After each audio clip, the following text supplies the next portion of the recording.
সরকার নেই। সরকারি নেই।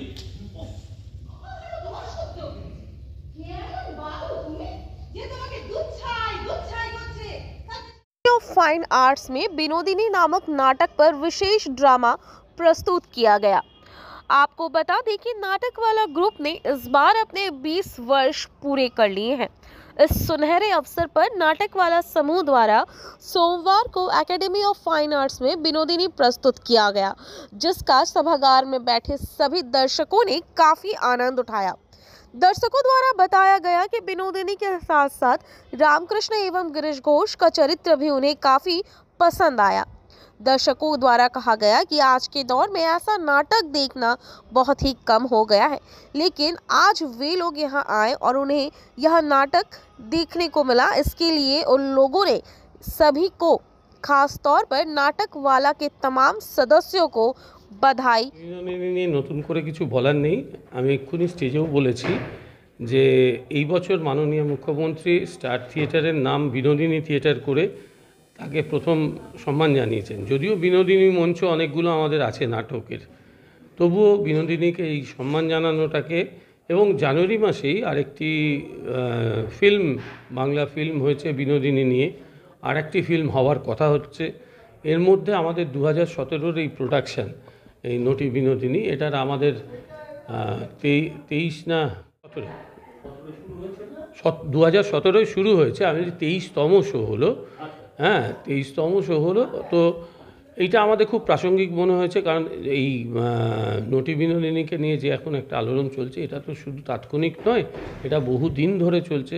আমরা সেই লিগ্যাসিটা বজায় রাখার জন্যই এই নাটকটা করেছি।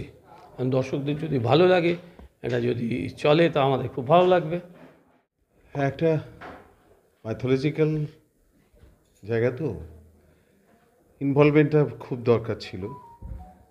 সেক্ষেত্রে প্রথমেই যেটা বলতে হয় সেটা হচ্ছে নাটকওয়ালা শ্যামল কুমার চক্রবর্তী এবং তার সম্পাদক, এদের কথা না বলে তো কোনো কথাই বলা যায় না। এই যে সম্মিলিত একটা প্রয়াস, এটা কিন্তু এদের দ্বারাই সম্ভব হয়েছে। কারণ এখন এত ব্যস্ততা মানুষের, তার মধ্যে থেকে এরকম সাংস্কৃতিক বিনোদন এবং মানুষকে দেওয়া, সেটা যতক্ষণ না নিজে আমি উপলব্ধি করছি মানুষকে দেওয়ার ক্ষেত্রে, সেটা খুব কষ্টকর হয়ে দাঁড়ায়। আমি তো ব্যক্তিগতভাবে খুব এনজয় করেছি। গতকাল একটা অন্যরকম চরিত্র আমার ছিল, আজকে একেবারেই আমি গিরিশ ঘোষের চরিত্রে অভিনয় করেছি, এবং এটা নিয়ে আমার 8 নম্বর হয়ে গেল অভিনয়। সবচেয়ে বড় কথা হচ্ছে মানুষের স্বতঃস্ফূর্ততা। প্রত্যেকটা সিন শেষ হয়েছে, আপনারা বোধহয় তার সাক্ষী, এবং একটা উচ্ছ্বসিত প্রশংসা আমরা পেয়েছি। আমাদের বড় প্রাপ্তি হচ্ছে সেটাই।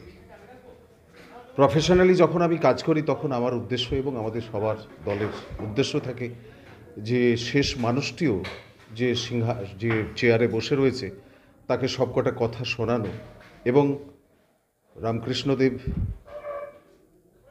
তার উদ্দেশ্য কী ছিল আজকের এই ভয়ঙ্কর পরিস্থিতি তখন আমরা সেই যুগনিয়ন্তা, তার সম্পর্কে আমরা আজকে উপলব্ধি করে মঞ্চে মানুষের কাছে নিয়ে যেতে পেরেছি। কিছু বলার নেই, বলবে তো আপনারা, বা যারা দেখেছেন তারা বলবেন। আমি ঠাকুরের চরিত্র করে খুব আনন্দ পাই। আমি প্রায় 20-25 বছর ধরে করছি ঠাকুরের চরিত্র। এখানে শ্যামলদার এখানেই করছি 17 বছর, না এই 17 বছর বলছি, 17 সাল থেকে, 2017 সাল থেকে। তো ঠাকুরের চরিত্র করতে আমি নিজে থেকে খুব আনন্দ পাই, এবং আরও আনন্দ পাই যখন যারা দেখেন তারা আনন্দ পান। আমার মনে হয় আমার অভিনয় সার্থক হলো।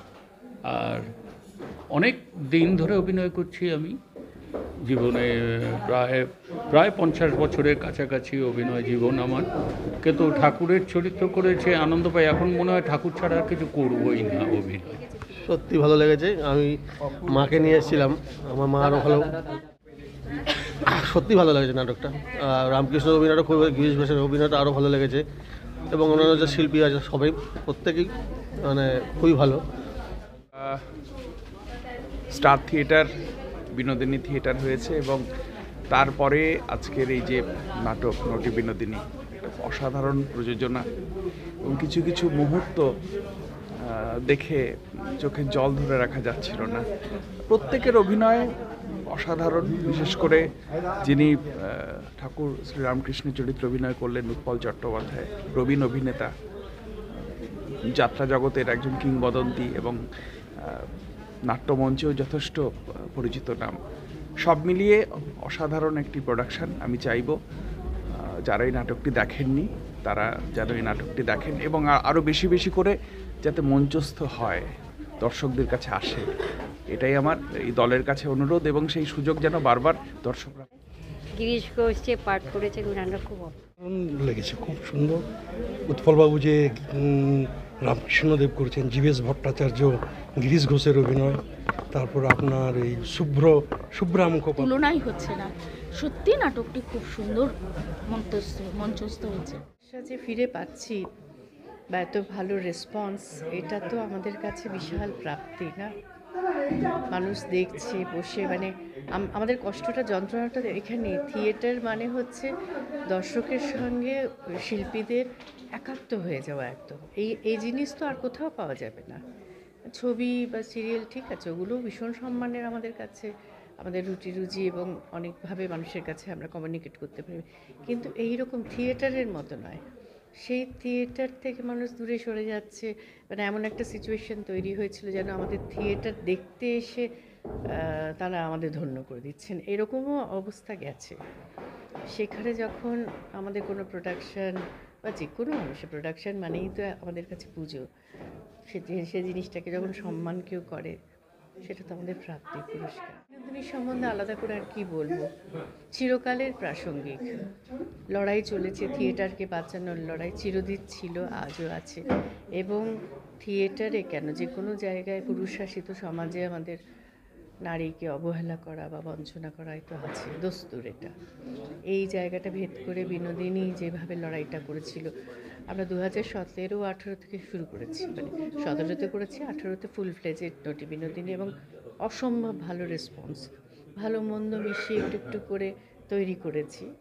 ভুল ত্রুটি অনেক হয়েছে, দলের ভেতরে তো বদল আসেই, অনেক কিছুর মধ্যে দিয়ে যেতে হয়েছে আমাদের, কিন্তু আলটিমেটলি এই বছরই আমাদের মাননীয় মুখ্যমন্ত্রী এটাকে মানে বিনোদিনী মঞ্চ যে থিয়েটার যে করলেন, এটা আমাদের একটা বিরাট প্রাপ্তি। বিনোদিনীকে লড়াই মানে এটা একজন মহিলাকে সে সম্মানের জায়গায় প্রতিষ্ঠা করার লড়াই, থিয়েটারকে বাঁচানোর লড়াই। বিনোদিনীর সঙ্গে অঙ্গাঙ্গিভাবে অনেকগুলো ইমোশন আমাদের জড়িয়ে আছে। কলার সঙ্গে পথ চলা প্রায় 5-6 বছর ধরে। আমি বিনোদিনী চরিত্রটি করি ওনাদের বেশ কয়েকবার, যতবারই হয়েছে, একবার পারিনি সময় দিতে, বাকি যে কটা শো হয়েছে আমি বিনোদিনী করেছি ওদের সঙ্গে। ভীষণভাবে এই চরিত্রটা করে আমি ভীষণভাবে আপ্লুত, আনন্দিত এবং গর্বিত। আমি যেন মনে হয় আমি চেষ্টা করি বিনোদিনী চরিত্রের গভীরে ডুব দিয়ে বিনোদিনী চরিত্রটিকে মূর্ত করে তোলার, কতটা পেরেছি বা পারবো সেটা আপনারা বলতে পারবেন, দর্শক বলতে পারবেন। আমি অন্তর থেকে, ভিতর থেকে চেষ্টা করি এবং আমি শেষ পর্যন্ত নাটকওয়ালার সঙ্গে থাকতে চাই। ওনাদের টিম ওয়ার্ক, ওনাদের প্রোডাকশান, ওনাদের সব কিছু আমাকে ভীষণভাবে প্রাণিত করে।